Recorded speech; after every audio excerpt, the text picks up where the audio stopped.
Gracias, Raquel, por la invitación.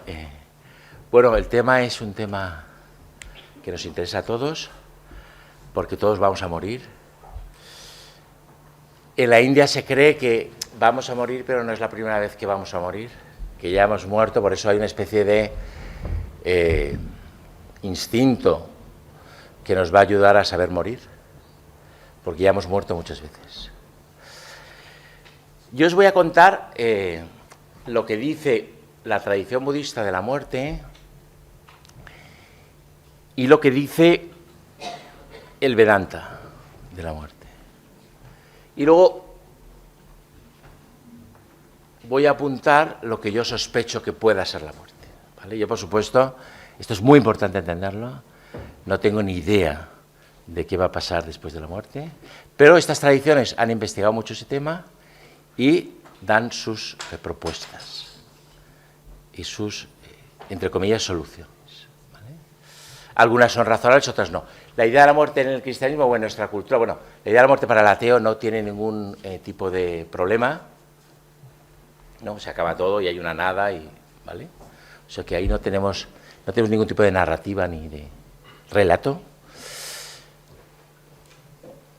La idea de la muerte para el cristiano la conocemos bien porque es culturalmente en la que hemos sido educados, ¿no? Es la idea esta de que el individuo pues tendrá un destino fasto o nefasto y, digamos, mantendrá en cierto sentido su individualidad eternamente en ese destino fasto o nefasto o en ese destino de purgación, ¿no? El budismo se plantea esto desde los orígenes, ¿no? Y entonces el budismo nace como una reacción, esto es lo que se dice, digamos, doctrinalmente o filosóficamente, en realidad no es cierto, pero porque el budismo nace de una suerte de hartazgo del manierismo brahmánico y de la ritualización de la vida y de tantos perfumes, tantas florecitas, tantas pullas, El budismo es eso, es una especie de limpieza de todo ese manierismo brahmánico del que surge, ¿no? Pero filosóficamente el budismo nace como una negación, esto es lo que dicen los libros de texto, no es del todo cierto, pero bueno, lo podemos aceptar, del Atman, ¿vale? El Atman, digamos que es el corazón, digamos que sería el trasfondo o la esencia del ser humano, y el budismo va a negar que el ser humano, la persona, tenga una esencia, un Atman, ¿vale? Y entonces en un primer paso para negar este Atman, va a decir, bueno, y hace un poco la estrategia de Hume, va a decir, bueno, el ser humano no tiene Atman, lo que tiene son 5 factores que constituyen la personalidad. Esto aparece en un relato Theravada que se llama el Milinda Paña, donde es una conversación entre el sabio Nagasena y un rey, y bueno, básicamente el tema es cuántas partes puedes quitarle a una bicicleta, ellos utilizan el carro, pero es más gráfico con la bicicleta, y que siga siendo una bicicleta, ¿no? Es decir, si le quito las ruedas es una bicicleta, si le quito el cuadro es una bicicleta, si le quito la cadena, si le quito el manillar, es decir, ¿cuántas partes se le puede quitar al ser humano y que siga siendo un ser humano? Esto además se podría plantear ahora en la era de los trasplantes. ¿Cuántos trasplantes se puede hacer uno y que siga siendo uno? Claramente en la antropología moderna, médica moderna, dirían, bueno, mientras el cerebro sea el de la persona, ahí estaría la identidad. Pero bueno, eso no deja de ser una hipótesis. Y entonces el Theravada dice, bueno, no hay Atman, entonces ¿qué hay? Pues hay 5 factores que son reales. Se llaman skanda. Skanda es una palabra que en hindi significa almacén. Son agregados. Un almacén es donde se almacenan cosas. Y entonces los seres humanos no tenemos Atman, pero tenemos 5 cosas que son reales, que son percepción, sensación, materia, inclinación y conciencia. Namarupa, Vedana, Samña, Vijnana y Samskaras, ¿vale? Esas 5 cosas son reales, pero son fugaces, se llaman dharmas, aparecen y desaparecen, pero son reales, ¿vale? Entonces, el ser humano no tiene alma, pero tiene esas 5 cosas que aparecen y desaparecen como destellos. Eso es real. Y entonces luego llega Nagarjuna y dice, no, eso tampoco es real. Los dharmas no son reales, son vacíos. Es decir, que pasamos de la idea de que el ser humano, digamos, encubre un Atman a la idea de que encubre un vacío. ¿Vale? Y Nagarjuna desarrolla toda una dialéctica y toda una lógica para demostrar que esos dharmas que constituyen la personalidad y los otros dharmas. Porque los Theravada hacen las 18 schools, las 18 escuelas hacen muchas listas de dharmas que son los ladrillos de la realidad. Igual que ahora, digamos, desde una perspectiva materialista, los ladrillos de la realidad serían los quarks, ¿no? Digamos, lo más elemental que conocemos, ¿vale? La realidad física. Pues que ellos, digamos, los físicos hablan de la realidad física como si fuera toda la realidad. Pero bueno, los quarks serían esos ladrillos. En las escuelas, 18 escuelas, Theravada, Sarvastivada, Sautrantika, hay muchas, son los dharmas. Y Nagarjuna lo que va a hacer es descartar. No, estos dharmas son vacíos. Y lo hace con una lógica muy contundente y muy iconoclasta. Entonces, ¿qué hay debajo? Un vacío, Sunyata. ¿Qué es Sunyata? Sunyata es, y esto en Nagarjuna es muy claro, luego esto se va a desvirtuar y el budismo tibetano lo va a interpretar de una manera sesgada, por decirlo de manera elegante. ¿Qué va a significar esto? ¿Qué significa Pratitya-samutpada? Significa la dependencia de unas cosas con otras. Es decir, el ser humano es un ser esencialmente dependiente. Dependiente de otras cosas. Para vivir necesita el aire, necesita el afecto, necesita el alimento, necesita el agua, necesita muchas cosas. ¿Vale? Entonces, Nagarjuna dirá, no, el que entienda la vacuidad como la nada, no entiende nada. De hecho, él dirá, está cogiendo a la serpiente por la cola. En realidad lo que está ocurriendo es que la vacuidad es la contingencia. Contingencia. Dependemos de otras cosas para vivir. Entonces el movimiento de Nagarjuna, que es muy interesante, empieza con la contingencia esencial de la vida humana. El siguiente paso que da es la contingencia del propio discurso de Nagarjuna, que este es su paso genial, esta es su gran genialidad, que es lo que yo llamo la fase de ironía. Es decir, vale, las cosas son contingentes. Pero el discurso que pone de manifiesto la contingencia de las cosas también es contingente. ¿Vale? Con lo cual no te vengas muy arriba, también es vacío. ¿Vale? Y el siguiente paso es solidaridad, karuna, ¿vale? Contingencia, ironía y solidaridad. Ese es el movimiento que hace Nagarjuna. Y puesto que somos dependientes unos de otros, pues ayudémonos. Entonces, ¿qué pasa? ¿Qué dicen los budistas que ocurre con la muerte?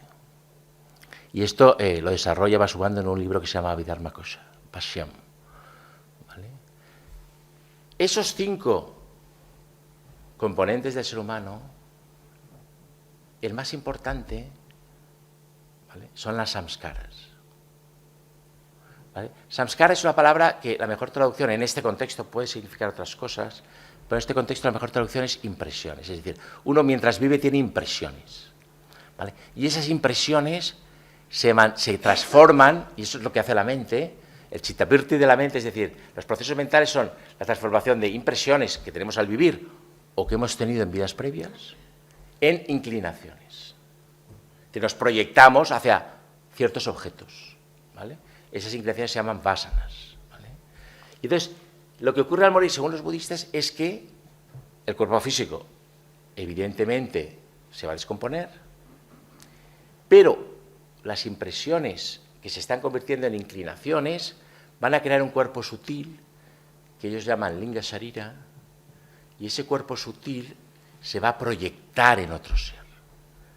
¿Vale? Porque la mente no sabe estar sin un cuerpo. Entonces la mente, ese cuerpo sutil, que es un cuerpo de materia sutil, esto es muy importante y ahora lo veremos cuando hablemos un poco del Samkhya, ese cuerpo que es materia sutil se va a proyectar sobre otro cuerpo. Va a buscar otro cuerpo porque necesita un cuerpo, porque la mente no sabe estar sin cuerpo. Leibniz tiene una frase que yo cito mucho, es la mente se fabrica un cuerpo. ¿Vale? Aquí, en todo este relato, hay 3 actores. Conciencia, mente y cuerpo. ¿Vale? Estamos aquí ahora en el mente-cuerpo. La conciencia no ha entrado en juego. Va a entrar en juego cuando hablemos del Vedanta. Entonces, la mente se crea un cuerpo y configura el cuerpo. De hecho, una mente bien organizada es capaz de sostener el cuerpo. Cuando la mente se desbarata, el cuerpo se desbarata. ¿Vale? Esto todo lo podemos comprobar con muchos ancianos. Los ancianos que tienen bien la mente aguantan su cuerpo, su mente aguanta su cuerpo. ¿Vale? En cambio, cuando la mente está desbaratada, el cuerpo se desbarata.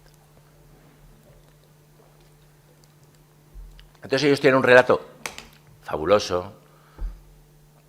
Este Linga Sarira se mueve por olores, es un ente, se llama Antarabhava, es el ser intermedio, es decir, entre una vida y otra hay un ser intermedio que hace la transición, que lleva todas estas inclinaciones. Este ser intermedio se llama Gandharva. Gandha en sánscrito significa olor, se mueve por olores.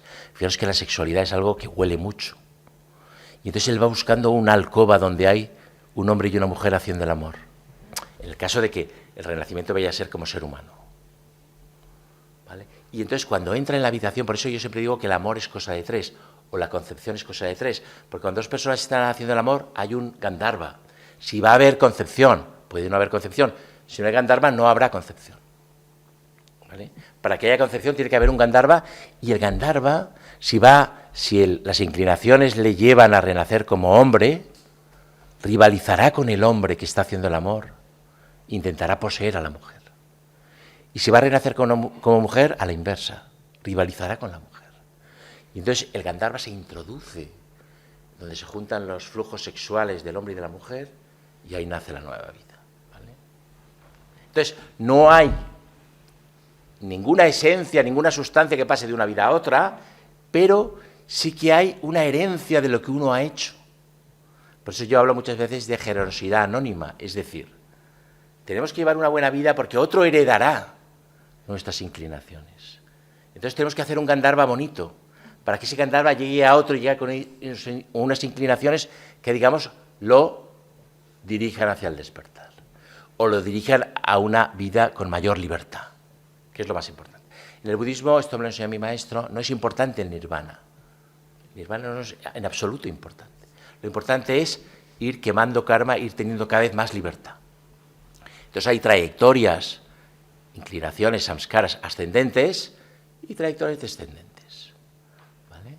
Y entonces se trata de ir, digamos, en una trayectoria ascendente porque vamos a ser más libres, vamos a ser más dichosos, vamos a poder ayudar más, vamos a poder ejercer mejor la compasión, que es, digamos, las dos alas del Bodhisattva son discernimiento de la vacuidad de las cosas, de esa contingencia de las cosas, y identificación afectiva, karuna, compasión.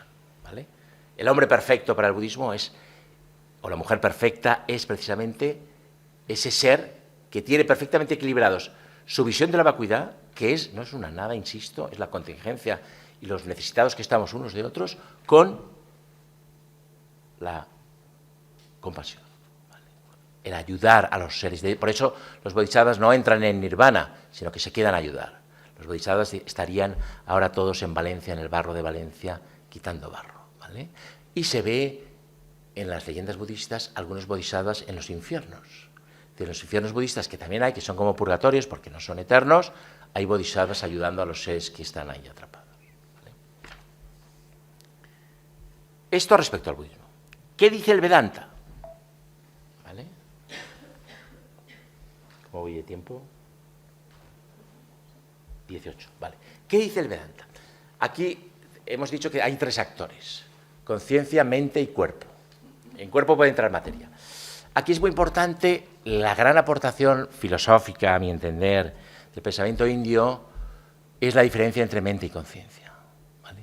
Y esta diferencia, los que ahondan y profundizan más en esa diferencia, son los filósofos del Samkhya.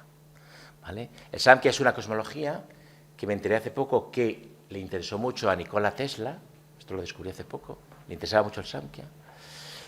Y en esa cosmología hay como dos entidades que mantienen una especie de relación magnética, se podría decir que amorosa, que una se llama Purusha, que lo podemos traducir por conciencia, y otra se llama Prakriti, que lo podemos traducir por naturaleza.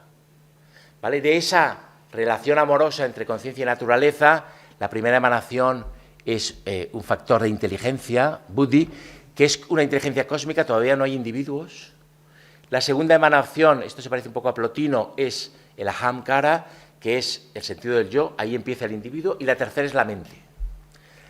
Pero la mente es prakriti, la mente es materia sutil, porque la materia todavía no existe, la materia, lo que se llama materia tosca, vendrá más tarde. ¿Vale? Por eso esa idea de Leibniz, de nuevo, la mente se crea un cuerpo, porque la materia va a venir de la mente. Y la mente va a venir del sentido del yo, y el sentido del yo va a venir de la inteligencia. ¿Y por qué inteligencia? Porque la inteligencia quiere desarrollarse. Para desarrollarse necesita un yo, necesita un individuo. Y la inteligencia viene de conciencia y naturaleza. Prakriti y Purusha, o mitológicamente Shiva y Shakti. ¿Vale? Entonces la mente no es la conciencia. La mente es lo que nace, y esto ya paso del Samkhya al Vedanta, lo que nace de la conciencia. Es decir, el universo, el fondo del universo es conciencia, de ese fondo emerge una mente, emerge inteligencia, emerge el sentido del yo, emerge mente, y de esa mente emerge un cuerpo. ¿En qué consiste el Vedanta? Consiste en apartar todo el ruido corporal y mental que tapa esa conciencia. ¿Vale?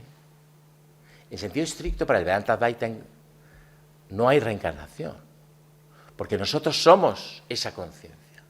Pero esa conciencia, cuando se manifiesta como mente y como cuerpo, genera una serie de ruidos y de confusiones, que es la vida misma, ¿vale? Y lo que el ser humano ideal debe hacer, según esta escuela, es regresar a esa fuente, regresar a esa conciencia original.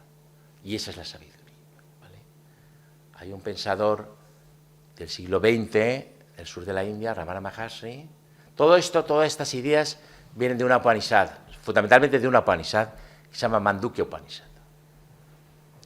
¿Vale? Y de esa Mandukya Upanishad se habla de la sílaba Om, ¿vale? La sílaba Om en sánscrito son 3 letras, ¿vale? A-U-M, Om, ¿vale? La A representaría el estado de vigilia. Esas 3 letras representan los diferentes estados mentales a los que atravesamos a lo largo de la vida, continuamente.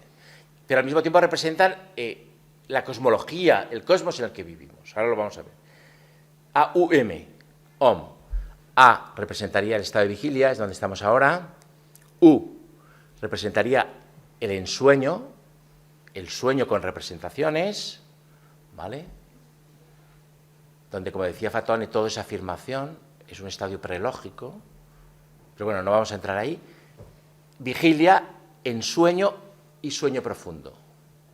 Jagrat, Swapna, Sushupti. Es decir, nosotros a lo largo de la vida ahora estamos en vigilia, luego nos iremos a la cama, tendremos algunos sueños, caeremos en sueño profundo, luego volveremos a tener unos sueños y luego volveremos a la vigilia. Y así estamos. ¿Vale? El sueño profundo, cosmológicamente, es el equivalente a cuando el universo se ha replegado. ¿Vale? El universo es el sueño de Brahma, pero cuando dicen el sueño de Brahma es el sueño con representaciones, es Maya, es la ilusión cósmica. Pero hay un momento en que se repliega, el filósofo Samkhya diría avyakta, ¿vale? Vyakta, avyakta. Cuando está replegado eso es sueño profundo. Entonces este santo tamil decía, en la vigilia somos cuerpo y mente, ¿vale? Y conciencia, aunque la conciencia podemos, digamos, traerla al juego de la existencia o no, pero está siempre ahí, silenciosa y discreta. El sueño con representaciones nos demuestra que podemos ser sin ser cuerpo. De hecho, en el sueño con representaciones, a mí me pasa, yo creo que a vosotros os habrá pasado, tú de repente tienes otro cuerpo, o eres un pájaro. Es decir, que lo que tú eres no es el cuerpo, eso es lo que nos enseña el sueño con representaciones. Pero el sueño profundo, que es el momento en el que se desactiva la mente, nos enseña que tampoco somos mente. Es decir, en el sueño profundo no somos ni mente ni cuerpo. ¿Qué somos? Conciencia, conciencia pura. ¿Vale? Esta es la gran enseñanza de Ramana, ¿vale? Pero es una enseñanza que todos podemos experimentar.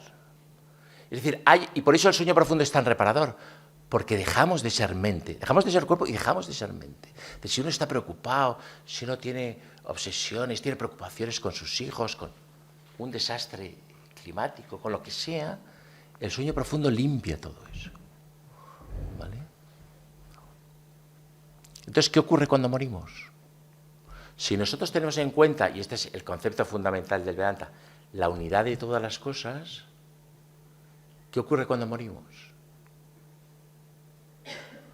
Que el organismo psicofísico que somos, que creemos que somos, se va a transformar en otro organismo psicofísico. Pero eso no es lo importante. Lo importante que es que esos organismos psicofísicos sepan darse la vuelta sobre sí mismos y volver a la fuente, regresar a la conciencia que les sirve de sustrato, regresar al origen. Ese es todo el empeño, digamos, epistemológico y vital del Vedanta Advaita, regresar a la fuente, regresar a desactivar la mente. Ese es todo el empeño de la tradición del yoga, que como sabéis es un esfuerzo por detener los procesos mentales, detener esa maquinaria inercial que transforma continuamente impresiones en inclinaciones.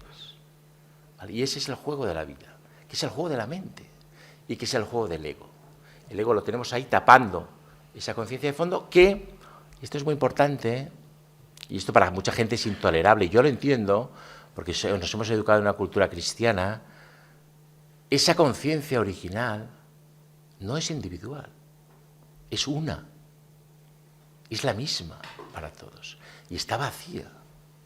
Entonces, claro, todos nos hemos cogido cariño, ¿vale? Y nos cuesta desprendernos de nosotros mismos. Nos llega a morir y bueno, ya acabó el jueguecito, y ahora ya este ego que he ido construyendo ya se va a disolver. O se va a proyectar en otro ego, como dirían los budistas. Pero esa conciencia que está, que para mucha gente es poco apetecible, claro, no tiene pues tus recuerdos, tus facciones, tus amores pasados y presentes, no tiene nada de eso. Y es una, esto es muy importante, esta es una idea que le fascinaba a Spinoza. Spinoza decía, bueno, hay una unidad de sustancia. Pues el Vedanta es eso, es una unidad en la que aparecen cosas, pero hay una unidad de fondo, ¿vale? La unidad de todas las cosas. Como decía Nicolás de Cusa, y con esta frase voy a terminar, el uno no es un número, pero es aquello que hace posible todos los números. Pues esa sería la conciencia original. Muchas gracias.